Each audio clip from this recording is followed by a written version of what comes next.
Headlines के प्रायोजक हैं S tractor, fruit jump mango drink, सुंदरता की नई पहचान अर्थ पीओपी और पेग्रो, विश्व की सबसे बेहतरीन टॉपकॉर्न तकनीक के साथ। विधानसभा चुनाव को लेकर प्रदेश मंत्रिमंडल की एक और बैठक आज। अब तक की सभी घोषणाओं को अमली जामा पहनाने पर होगी चर्चा।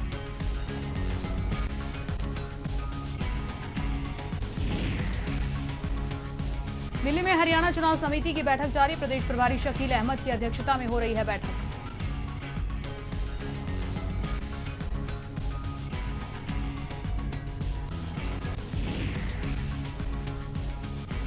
जारी है वीरेंद्र सिंह के जुबानी हमले। सीएम हुड्डा पर सियासी चुटकी लेते हुए वीरेंद्र ने कहा, अगर अमित शाह इजाजत देते तो सीएम हुड्डा को भी करवा देते बीजेपी में शामिल।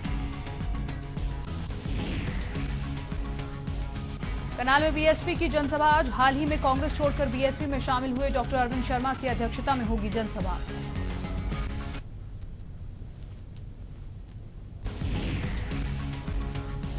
सोमवती अमावस्या आज। कुरुक्षेत्र के पवित्र ब्रह्म सरोवर और सहित सरोवर में लगाई गई भक्तों द्वारा श्रद्धा की डुबकी।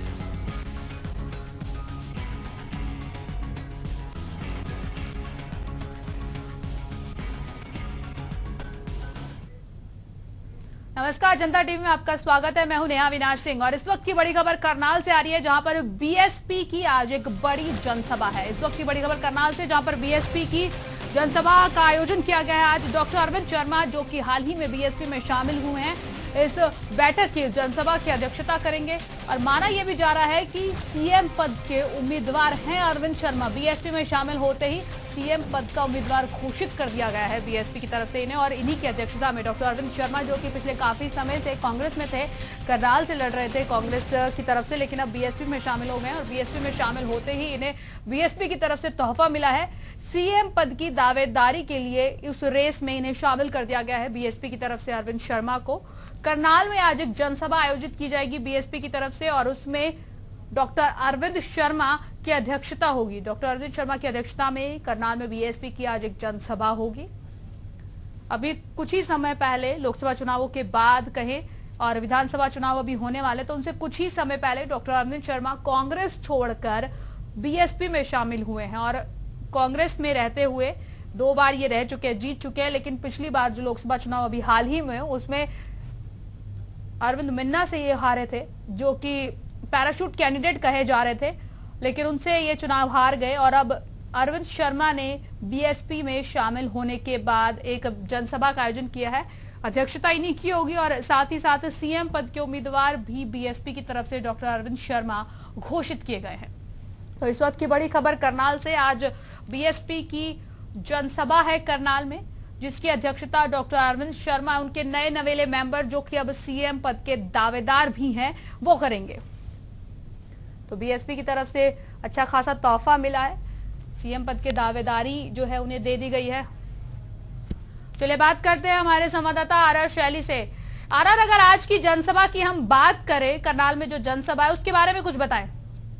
जी मैं आपको बताना चाहूंगा कि बीएसपी की आज यहाँ प्रदेश स्तरीय जो रैली का आयोजन किया गया है, इसमें मुख्यतः उन लोगों को बुलाया गया है जो कि हर जिले से बीएसपी का प्रतिनिधित्व करते हैं जी। और उस हिसाब से अगर देखा जाए तो ये एक सफल रैली का आयोजन किया जाएगा यहाँ पर, जिसमें मतलब प्रदेश अध्यक्ष नरेश सारण आएंगे, राजवीर आएंगे, डॉक्टर अरविंद शर्मा की अध्यक्षता में ये प्रोग्राम होने जा रहा है। और हाल ही में उनको मायावती, जो कि बीएसपी की सुप्रीमो भी हैं, उन्होंने अरविंद शर्मा को सीएम पद के लिए प्रोजेक्ट किया है जी। आराशैली, आपसे एक चीज पूछना चाहूंगी। अरविंद शर्मा ब्राह्मण परिवार से ताल्लुक रखते हैं, उसके बाद बीएसपी के लिए चुनाव लड़ना, तो कहीं ना कहीं जो बीएसपी है अब स्वर्ण जाति को भी अपने साथ जोड़ रही है, कहीं ना कहीं वही तिकड़म सामने आ रही है, क्या कहेंगे इस पर आप? जी बिल्कुल, आपने ठीक कहा, ये तिकड़म नहीं है, क्योंकि प्रदेश यहाँ अरविंद शर्मा ने पिछले लंबे 10 साल से करनाल के अंदर वो सांसद रहे हैं और सांसद रहने का वो भरपूर लाभ भी उठाएंगे। और वह स्वयं ब्राह्मण है और ब्राह्मणों की वोट अगर बीएसपी को मिलती है तो निस्संदेह एक अच्छा खासा वोट बैंक से सेंड होगा और पार्टियों के लिए। जी, 10 साल तक सांसद रहे, 2 बार जीते, सांसद रहे, कांग्रेस का साथ रहे, उसके बाद एक बार हार गए तो कांग्रेस का साथ छोड़ दिया और बीएसपी में शामिल होते ही बीएसपी की तरफ से तोहफा मिला, सीएम की दावेदारी के लिए उन्हें आगे खड़ा कर दिया गया। क्या कहेंगे, बीएसपी भी अच्छे से अच्छा, मतलब जो एक वोटर कैडर वाला कैंडिडेट है वो अपनी तरफ खींच रही है? जी बिल्कुल, आपने ठीक कहा कि अगर बीएसपी ने अगर ये पत्ता खेला भी है तो बीएसपी निस्संदेह ये इस चीज के लिए बखूबी से ये समझती है कि अगर आज की डेट में कोई अच्छा नेता अगर उनके पास आता है और उसके साथ अगर उनकी पार्टी को मजबूती मिलती है तो ये एक अच्छा संदेश है पार्टी के लिए भी। जी अगर हम बात करें करनाल की, तो करनाल, नीलोखेड़ी, कुरुक्षेत्र पंजाबी ब्राह्मण इलाका है, पंजाबी ब्राह्मण बहुल इलाका है, उस बेल्ट को माना जाता है और अरविंद शर्मा पंजाबी ब्राह्मण माने जाते हैं। तो क्या कहे, एक अच्छा खासा जो उनका वोट बैंक था जो कि कांग्रेस की तरफ था, क्योंकि 2 बार जीत चुके हैं, हालांकि पिछला चुनाव वो हारे हैं, क्योंकि उनके जो अपोजिट था वो भी एक पंजाबी था, तो कहीं ना कहीं अब जो एक वोटर बैंक है, वोट बैंक है, वो अब बीएसपी में तब्दील होगा।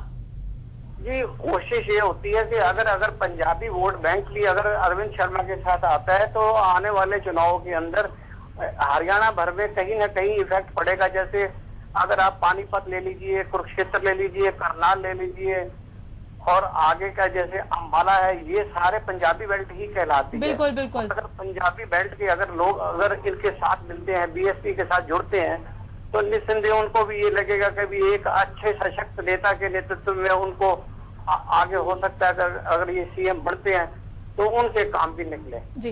लेकिन अगर आज की जनसभा की बात करें तो क्या क्या तैयारियां हैं वहां पर आज की जनसभा को लेकर? ये आज की जो जनसभा है, इसका नाम तो इन्होंने कार्यकर्ता सम्मेलन दिया है, लेकिन ये धीरे धीरे जनसभा में तब्दील होती जा रही है। बिल्कुल बिल्कुल। और अगर इसमें अगर देखा जाए तो लोग सुबह से जुटने शुरू हो चुके हैं। इसको अगर अगर हम ये कहें कि ये सेल्फ स्टाइल भीड़ है, ना कि ये प्रायोजित भीड़ है, इनको बुलाया नहीं गया किसी को, ये खुद ब खुद आए हैं। जी।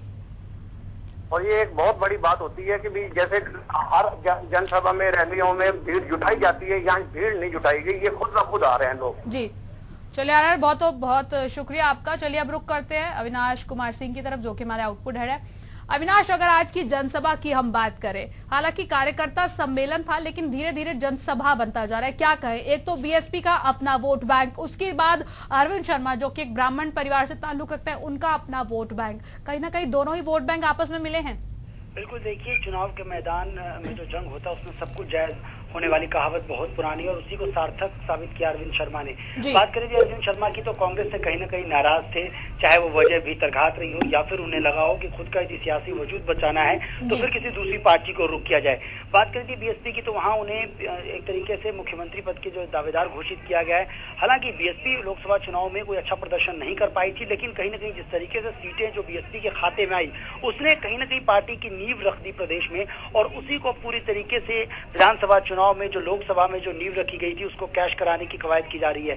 हम बात करते हैं लोकसभा चुनाव की, तो उस वक्त मायावती की रैली भी हुई थी जिससे हजारों तादाद में समर्थक पहुंचे थे। और अब चूंकि विधानसभा चुनाव नजदीक है, प्रदेश में जो तमाम सियासी पार्टियां हैं उन्होंने पूरी ताकत झोंक रखी है, पूरी शिद्दत के साथ इस विधानसभा चुनाव को लड़ने को लेकर अपनी तमाम रणनीति तैयार कर रहे हैं। और अरविंद शर्मा, हालांकि करनाल की यदि हम बात करें, जिस तरीके से पिछले बार लोकसभा चुनाव में कहीं ना कहीं उनके वोट बैंक में बड़ी सेंधमारी हुई थी, लेकिन इसमें कोई दो राय नहीं कि कांग्रेस में एक लंबे समय तक रहे हैं, कांग्रेसी नेता थे, और अब चूंकि बीएसपी का दामन थामा है तो बीएसपी को इसका बोनांजा जो है जरूर मिलेगा। डबल फायदा होगा बीएसपी को, एक तो दलित समुदाय के जो समर्थक है वो तो सपोर्ट करेंगे ही, साथ ही अरविंद शर्मा के जो खुद के समर्थक है, क्योंकि हर नेता का नेहा अपना वोट बैंक होता है, अपना वजूद होता है, उसको पुरजोर तरीके से कैश कराने की कोशिश करेंगे। और आज से जनसभा की शुरुआत कर एक तरीके से हुंकार भरी जा रही है प्रदेश में अपनी नींव तराशने के लिए। साथ ही दलित वोट बैंक भी सूबे में बहुत बड़ा, इसको भी नकारा नहीं जा सकता। और अब चूंकि तमाम नेता, प्रदेश के जो तमाम नेता हैं, वो हर तरीके से, चाहे वो भावनात्मक तरीके से हो, प्रतीकात्मक तरीके से हो, या फिर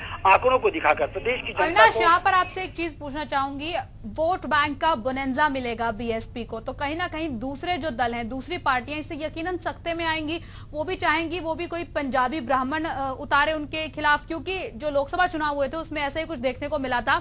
इनके अपोजिट जो कैंडिडेट थे बीजेपी के, हालांकि पैराशूट कैंडिडेट थे, लेकिन चाहे मोदी की लहर कहे, चाहे पंजाबी ब्राह्मण कहें, वो जीते थे, मिन्ना जीते थे। लेकिन अरविंद शर्मा का अपना एक वोट बैंक है, ब्राह्मण लोग जो हैं वो इनके साथ है। उसके बाद बीएसपी में अगर शामिल हो चुके हैं जिस तरह से, तो जो बीएसपी का वोट बैंक है, जो दलित वोट बैंक है, वो इनके साथ है। तो बोनेंजा इनको मिल गया। लेकिन जो दूसरी पार्टियां, चाहे वो बीजेपी है, चाहे वो और दूसरे दल है, इनेलो है, तो कहीं ना कहीं वो भी कोई ऐसा ही कैंडिडेट उतारेंगे जो इनके वोट बैंक में सेंधमारी कर सके। हरियाणा की सियासत में राजनीतिक समीकरण को सबसे पहले जोड़कर देखा जाता है। समर्थकों के वजूद और समर्थकों की तादाद का आंकड़ा भी इसमें यकीनन जोड़ा जाता है। लेकिन अब जो राजनीतिक समीकरण है उसमें सबसे ज्यादा जो समुदाय को लेकर है, जिस तरीके से तमाम पार्टियां उतारती है, कोई ब्राह्मण उम्मीदवार उतारता है, चूंकि उस इलाके में सबसे पहले वोटरों की देखी जाती है कि जातिगत समीकरण क्या कहते हैं उस पर्टिकुलर इलाके के विधानसभा के। और जिस विधानसभा में जिस जातिगत समीकरण सबसे ज्यादा होता है, औसतन कोशिश ये की जाती है कि उसी समुदाय का कोई शख्स चुनावी मैदान में उतारा जाए, उसके बाद उसका राजनीतिक वजूद देखा जाता है। बात करें थी अरविंद शर्मा की, तो इसमें कोई दो राय नहीं कि कांग्रेस में रहते हुए इनके अपने समर्थक थे, इनका अपना वोट बैंक था। और चूंकि अब एक नई पार्टी में शामिल हुए हैं तो उस पार्टी को फायदा तो पहुंचेगा ही, अरविंद शर्मा को भी कहीं ना कहीं फायदा पहुंचेगा। क्योंकि जिस तरीके से सीएम पद की दावेदारी कर रहे हैं वो, और प्रदेश में अभी इस वक्त बदलाव की लहर है, ऐसे में देखना होगा कि बदलाव की लहर में प्रदेश की जनता किस ओर बहती है। क्योंकि तमाम सियासी दल जो है अपनी अपनी ताकत झोंक रहे हैं, हर वो पैतरा अपना रहे हैं ताकि जनता के दिलों में जगह बनाई जा सके। अविनाश, आपको रोकना चाहूंगी, यहाँ पर हमारे साथ नरेश सारान बीएसपी के प्रदेश प्रवक्ता जुड़ गए हैं। अविनाश, क्या आप हमें सुन पा रहे हैं? जी बिल्कुल, नहीं आपकी आवाज आ रही है। जी, नरेश सारान बीजेपी के प्रवक्ता हमारे साथ, बीएसपी के प्रदेश प्रवक्ता हमारे साथ जुड़ गए हैं। स्वागत है आपका जनता टीवी में। नरेश जी, आपसे जानना चाहेंगे, जिस तरीके से जनसभा की शुरुआत अरविंद शर्मा के अध्यक्षता में हो रही है, अब इस तरीके के प्रदेश में आगे क्या कुछ रणनीति रहने वाली है? और अरविंद शर्मा की बात करें तो इनसे जो वोट बैंक का बुनांजा मिल रहा है वो किस तरीके से फायदेमंद साबित होने वाला है बीएसपी के लिए? नहीं, आज माननीय बहन कुमारी मायावती जी, राष्ट्रीय अध्यक्ष बहुजन समाज पार्टी, पूर्व मुख्यमंत्री के द्वारा डॉक्टर अरविंद शर्मा जी को भावी मुख्यमंत्री घोषित करने पर आज ये कार्यकर्ता सम्मेलन करनाल में आयोजित किया जा रहा है, जिसमें हजारों की तादाद में कार्यकर्ता पहुंच रहे हैं और बड़ा खुशी का माहौल है। और जनता हरियाणा की डॉक्टर अरविंद शर्मा जी को मुख्यमंत्री देखना चाहते हैं और बहन जी का आज आभार व्यक्त कर रहे हैं सभी। लोकसभा चुनाव की बात करें तो उस वक्त कोई खास प्रदर्शन नहीं कर पाए थे, हालांकि खाता खुल गया था आप लोगों का, जनता का अपार समर्थन भी मिला। हमने मायावती की रैलियों में भी तस्वीरें देखी, अपार समर्थन था। इस बार उस चीज को कितना और बढ़ चढ़कर आप लोग अपनाने की कोशिश करेंगे? क्या कुछ वो स्टेप होंगे जो आने वाले दिनों में बीएसपी की तरफ से देखने को मिलेगा? क्योंकि बीएसपी के लिए यकीनन प्रदेश में जो विधानसभा चुनाव है वो पहली बार इस तरीके का जो है, आप लोग एक तमाम जो पार्टियां जो यहाँ पर नींव मजबूत की थी उनको टक्कर देने के लिए साथ खड़े नजर आ रहे हैं। बिल्कुल, यहाँ दलित और पिछड़े समाज के और अपर कास्ट में से गरीब लोग, जो तमाम सर्व समाज के लोग हैं, आज हरियाणा प्रदेश में पीड़ित हैं और पीड़ित लोग आज बहुजन समाज पार्टी में इकट्ठे हो रहे हैं और डॉक्टर अरविंद शर्मा जी को भावी मुख्यमंत्री के रूप में देख रहे हैं। जिस तरीके से दलित समुदाय की यदि हम बात करें तो कांग्रेस पर लगातार अनदेखी के आरोप लगते रहे, तमाम दलों पर अनदेखी के आरोप लगते रहे, तो इसका कहीं ना कहीं एक तरीके से देखें तो आप लोग बदलने की जो कोशिश करेंगे, बदलने की बात करेंगे, तो जो आपके समुदाय के लोग हैं उनका वोट बैंक तो कम से कम बीएसपी के खाते में मान लिया जाएगी, तो अभी से लगभग तय है। नहीं, तो दलित समाज का के साथ साथ अपर कास्ट पिछड़ा वर्ग, तमाम वर्ग आज उनमें खुशी का माहौल है और बहुजन समाज पार्टी को वोट करेंगे। चलिए, बहुत बहुत शुक्रिया आपसे बातचीत करने के लिए। तो कुल मिलाकर नेहा साफ है कि जिस तरीके से तमाम चाहे वो प्रवक्ता हो। अविनाश, यहाँ पर एक सवाल मैं पूछना चाहूंगी। एक तरफ तो नरेश सारन जी कह रहे हैं कि दलित और जो पिछड़ा समाज है वो हरियाणा में पिछड़ा हुआ है, शोषित है, लेकिन दूसरी तरफ अगर वो अपना मुख्यमंत्री का कैंडिडेट उतारते हैं तो वो स्वर्ण जाति का उतारते हैं, तो इसे राजनीति कहा जाए या कुछ और? इसमें कोई तो नहीं कि जिससे पहले ही बताया कि जातिगत समीकरण साथ प्रदेश में नेताओं का वजूद और खुद का वोट बैंक देखा जाता है। अरविंद शर्मा का खुद का एक वोट बैंक रहा है, खुद का सियासी वजूद रहा है। भले ही करनाल में लोकसभा चुनाव में वो अश्विनी कुमार मिन्ना से हार गए थे, लेकिन उसके बावजूद वहां से सांसद रहे थे और खुद का वोट बैंक है, तो उसको बीएसपी ने कैश कराने की कोशिश की है। जब भी दो दलों में किसी भी दल में कोई पार्टी या नेता शामिल होता है तो वहाँ यही चीज देखी जाती है कि खुद का निजी स्वार्थ, साथ ही साथ जरूरत के हिसाब से अरविंद शर्मा को जरूरत थी एक टिकट मिलने की, शायद उन्हें लग रहा होगा कि कांग्रेस से उन्हें टिकट नहीं मिलेगी क्योंकि लोकसभा चुनाव में हार हुई है, खुद का सियासी वजूद बचाना था। अब एक सीएम पद का उम्मीदवार कांग्रेस में रहते हुए शायद वो मुख्यमंत्री भूपेंद्र सिंह हुड्डा के सामने टक्कर देने के लिए कांग्रेस में खड़े रहते तो कांग्रेस पे नागवार गुजरता।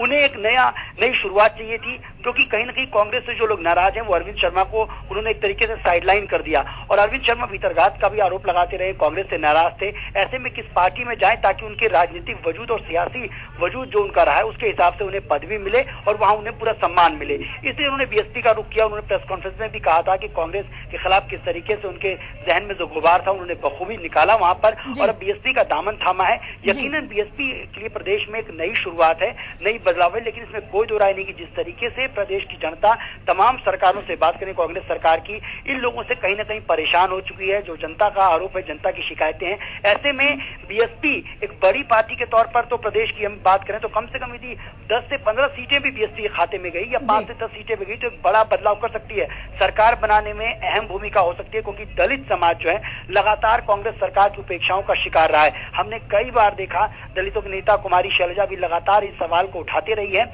हालांकि उन्हें राज्यसभा भेज दिया गया तो वो कम से कम इस वक्त चुप्पी साधे हैं, लेकिन प्रदेश में दलितों की स्थिति कैसी है इसे नकारा नहीं जा सकता, चाहे वो मिर्जपुर कांड हो या फिर हाल ही में जिस तरीके से दलितों को लेकर सवाल उठे, उससे प्रदेश सरकार कहीं न कहीं सवालों के घेरे में रही। और इसी को देखते हुए अरविंद शर्मा ने जिस तरीके से जनसभा करने की शुरुआत की है, यकीनन जनता को रिझाने में वो दोहरे तरीके से कामयाब हो सकते हैं। क्योंकि कांग्रेस को लेकर उन्हें लूप होल्स का पता है, उन खामियों का पता है जो कि लगातार प्रदेश में आरोपों के जो है दायरे में रही है कांग्रेस सरकार, और उसको लेकर वो बीएसपी में चूंकि शामिल हुए हैं तो दोहरा वोट बैंक उन्हें मिलेगा और खुद का वजूद तो बचेगा ही बचेगा। और यदि पार्टी एक कम से कम सीटें भी यदि हासिल कर पाती है, 5 से 10 सीटें भी, तो बड़ा उलटफेर कर सकती है, सरकार बनाने में इसे नकारा नहीं जा सकता। जी अविनाश, थोड़ी राजनीति की बात करते हैं। पार्टी की हमने बात की, अब कुछ जनता की बात करते हैं। हालांकि राजनीति है, काफी कुछ जायज है, अगर सब कुछ नहीं तो काफी कुछ तो जायज है, लेकिन क्या जनता पचा पाएगी? 10 साल तक आप एक पार्टी से सांसद रहते हैं, जीतते हैं, लेकिन जैसे ही आप लोकसभा चुनाव हारते हैं उसके बाद आप अपना दल बदल कर लेते हैं। क्या जनता ये पचा पाएगी? के अपने सियासी वजूद पर डिपेंड करता है कि आपने अपने इलाके में क्या काम किया। आपकी निजी यदि बतौर नेता यदि आपकी निजी जिंदगी पर प्रोफाइल पर नजर डाले तो उसमें आपने क्या काम किए। हमने देखा है कि कांग्रेस से जो नेता निकल कर गए थे उस वक्त भी कांग्रेसी नेता ये आरोप लगा रहे थे कि हमें जो छोड़कर गया वो जीत नहीं दर्ज कर पाएगा, और आज वो कैबिनेट मंत्री है। राव इंद्रजीत की मैं बात कर रहा हूँ। ऐसे कई नेता हैं जिन्होंने पार्टी छोड़ी है अपने मुताबिक, हालांकि कईयों को हार का भी मुंह देखना पड़ा, लेकिन ये नेताओं के अपने प्रोफाइल पर डिपेंड करता है कि उन्होंने बतौर सांसद, बतौर विधायक या बतौर मंत्री रहते हुए अपने इलाके के लिए क्या विकास किया, उस जनता के लिए क्या कुछ काम किया जिन्होंने उन्हें सत्ता पर बिठाया, उनको उस पद की गरिमा का उन्होंने ख्याल रखा या नहीं रखा, ये सबसे बड़ा अहम सवाल होता है। चलिए बहुत बहुत शुक्रिया अविनाश आपका। तो आखिरकार जनता ही है जो आपको मार्क्स देने वाली है, चाहे आप जितने मर्जी रिपोर्ट कार्ड पेश कर लीजिए, आखिरकार जनता आपको पास और फेल करेगी। ये जनता ही है जो स्कूल की यानी कि विधानसभा चुनाव और लोकसभा चुनाव की प्रिंसिपल है, जो आपको पास या फेल करेगी। फिलहाल इस वक्त की बड़ी खबर पर हम बने हुए थे, जहां पर करनाल में आज बीएसपी की एक जनसभा है। डॉक्टर अरविंद शर्मा की अध्यक्षता में जनसभा होगी और बीएसपी की तरफ से डॉक्टर अरविंद शर्मा सीएम पद के उम्मीदवार माने जा रहे हैं। हालांकि घोषित हो चुके हैं, लेकिन घोषित होने के बाद ये उनकी पहली जनसभा है, तो एक बड़ा तोहफा भी बीएसपी ने उन्हें दिया, तो ये तोहफा उन्हें कहीं ना कहीं लौटाना पड़ेगा। एक जो रिटर्न गिफ्ट होता है वो उन्हें देना पड़ेगा। अब देखते हैं कि रिटर्न गिफ्ट में डॉक्टर अरविंद शर्मा बीएसपी को क्या देते हैं। इस जनसभा के बाद काफी कुछ जो समीकरण है बीएसपी के वो तय हो जाएंगे। हालांकि बीएसपी में अभी नए नए शामिल हुए हैं और बीएसपी की तरफ से एक बड़ा तोहफा, मुख्यमंत्री की रेस में उन्हें शामिल कर दिया गया, अपना कैंडिडेट उतार दिया गया है उन्हें। अब देखना यह है कि मुख्यमंत्री के जो दावेदार है डॉक्टर अरविंद शर्मा बीएसपी को क्या रिटर्न गिफ्ट देते हैं। चलिए आगे बढ़ते हैं खबरों में। दिल्ली में हरियाणा चुनाव समिति की बैठक शुरू हो गई है। प्रदेश प्रभारी शकील अहमद की अध्यक्षता में यह बैठक हो रही है। इस बैठक में विधानसभा चुनाव को लेकर चर्चा होनी है, साथ ही विधानसभा चुनाव के लिए उम्मीदवारों के नामों की लिस्ट पर भी चर्चा होगी। बैठक में सीएम हुड्डा, अशोक तंवर और रणदीप सिंह सुरजेवाला के साथ स्क्रीनिंग कमेटी के अध्यक्ष पीसी चाको भी मौजूद होंगे।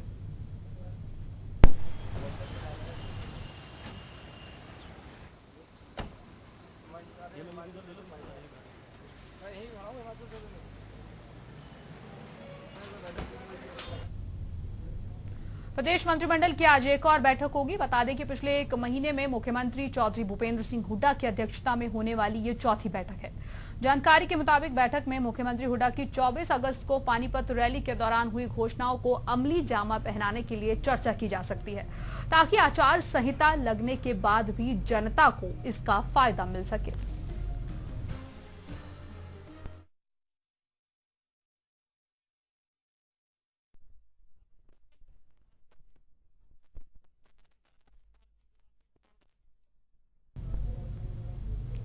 हाल ही में कांग्रेस का हाथ छोड़ चुके चौधरी वीरेंद्र सिंह के तीखे जुबानी तीर थमने का नाम नहीं ले रहे।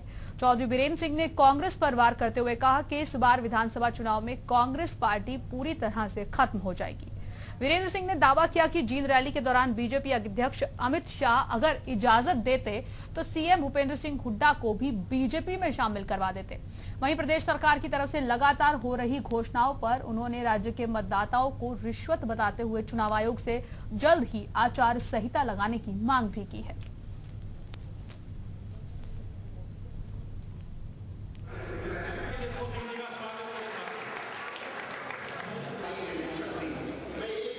इस तरह की घोषणाएं ये इनडायरेक्ट इंड्यूसमेंट है, इनडायरेक्ट रिश्वत है ये वोटर को, जिसका संज्ञान इलेक्शन कमीशन को लेना चाहिए। और इलेक्शन की तारीख कभी निश्चित करो, लेकिन मैं ये समझता हूँ कि आज से महीना पहले या कम से कम 20 दिन पहले आचार संहिता लग जानी चाहिए थी, ताकि इस किस्म की घोषणाएं जो सिर्फ लोक लुभावनी बातें हैं, जिनका कोई अर्थ नहीं है, आने वाली सरकार ही जो करेगी वही करेगी, तो आज इस तरह की घोषणा करना ये बिल्कुल न्याय संगत नहीं। कोई भी नहीं रहेगा, आप देखना तो गजब होएगा। मैंने तो रैली में कहा था, मैंने कहा ये अमित शाह जी अगर मेरे को थोड़ी सी इजाजत दे दे तो मैं हुड्डा को भी लेके आ सकता हूँ। तो बीजेपी में शामिल होने के बावजूद जो सीएम के लिए उनके जो तीखे तेवर हैं वो अभी भी कम नहीं हुए। जब कांग्रेस में थे तो लगातार तल्ख तेवर अपनाए हुए थे, और अब जब बीजेपी में शामिल हो गए हैं तो ये तल्खियत काफी ज्यादा बढ़ गई है। चलिए रुक करते हैं टोहाना की तरफ। टोहाना से निर्दलीय प्रत्याशी देवेंद्र बबली ने एक कार्यकर्ता सम्मेलन का आयोजन किया। इस मौके पर देवेंद्र बबली ने घर घर जाकर विपक्षी नेताओं के बारे में जागरूक करने का काम किया।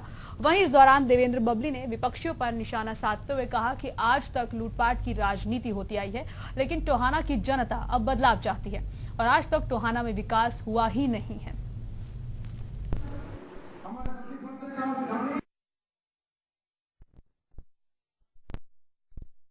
देखिएगा, आज जो दूसरी पार्टी के नुमाइंदे हैं वे लोगों को गुमराह करके ही वोट लेते आए, जात पात का जहर फैलाकर, झूठे आश्वासन, झूठे वादे कर लोगों से वोट बटोरना। लेकिन अब टोहाना के हल्का के लोग जागरूक हैं। आज तक विकास की राजनीति टोहाना हल्के में नहीं हुई, और उस चीज को लोग। तो वहीं सोनीपत जिला की पुलिस लाइन प्रांगण में हरियाणा पुलिस के महानिदेशक SN वशिष्ठ ने पुलिस पब्लिक विद्यालय का शिलान्यास किया। विद्यालय को 2 एकड़ भूमि में 540 दिन में 7 करोड़ 70 लाख रुपए की लागत से पूरा किया जाएगा, जिनमें 1 अप्रैल 2015 से कक्षाएं शुरू कर दी जाएंगी। पूरे प्रदेश में करोड़ों रुपए की लागत से 3000 मकानों का निर्माण भी किया जाएगा, जिनमें से 120 मकानों का निर्माण सोनीपत में करवाया जाएगा। और उनका पूरा हक बनता है आपके जमात की तालीम के साथ। हमारे बीच में मुख्य अभियान काफी पहले शुरू करना चाहते थे, किन्हीं कारणों से आज ये संभव हो पाया कि यहाँ स्कूल का शिलान्यास किया जाए। बिल्डिंग बनने में भी करीब 18 महीने लगेंगे, लेकिन उसके इंतजार किए बिना ये जो बिल्डिंग अवेलेबल है, 1 अप्रैल 2015 से जो सत्र प्रारंभ होगा उसमें यहाँ पर प्राइमरी स्कूल शुरू किया जाएगा। हर पुलिस लाइन में एक कम्युनिटी सेंटर, जहाँ पुलिस लाइन में रहने वाले कर्मचारी अपने सामाजिक कार्यक्रम कर सकें, और एक पार्क जहाँ बड़े लोग सैर कर सकें और बच्चे खेल सकें, वो भी हर पुलिस लाइन में हम लोग बना रहे हैं। सोनीपत में भी इसके साथ साथ ही अगले 1.5 साल में पार्क और कम्युनिटी सेंटर भी बनाया जाएगा। तो वहीं पंचकुला में पूर्व क्रिकेटर योगराज सिंह की बहन के परिवार पर रिटायर्ड डीएसपी के परिजनों ने हमला किया। इस हमले में परिवार के 4 लोग घायल हो गए, जिन्हें पंचकुला के सामान्य अस्पताल में भर्ती करवाया गया है। पार्किंग को लेकर ये झगड़ा हुआ। बाद में योगराज सिंह पर पड़ोसियों से मारपीट का आरोप लगाया गया, जिसके बाद पुलिस ने पड़ोसियों के बयान के आधार पर युवराज सिंह के पिता योगराज सिंह को हिरासत में भी ले लिया है।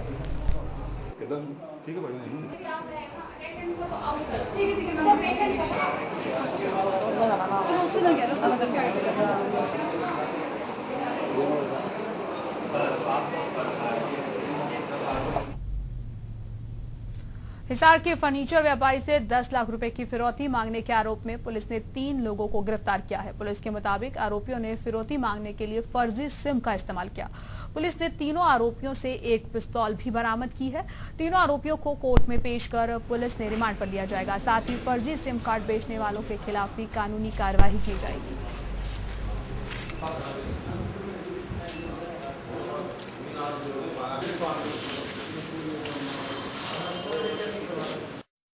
फर्नीचर हाउस वाले से फिरौती मांगी गई थी। SMS उनके पास प्राप्त हुआ था। बच्ची लाडवा के नाम से जो मैसेज आया था, उस पर पुलिस ने तुरंत FIR रजिस्टर्ड की। उसके बाद पता लगाया ये बच्ची लाडवा कौन है। जो उसमें पुलिस के सामने ये आया कि भाई आशीष नाम का एक लड़का है, आशीष उर्फ बच्ची लाडवा का रहने वाला है। उसको पुलिस ने राउंड अप किया। उसके बाद उनसे पूछताछ की तो खुलासा हुआ कि वो 3 लोग थे। एक कृष्ण नाम का लड़का था लाडवा गांव का ही, और दूसरा अनवर था बडाला का। तो आज पुलिस टीम ने इन तीनों लोगों को गिरफ्तार किया है। इस बुलेटिन में फिलहाल इतना ही। प्रदेश की तमाम ताज़ा तरीन खबरों के लिए देखते रहिए जनता टीवी। नमस्कार।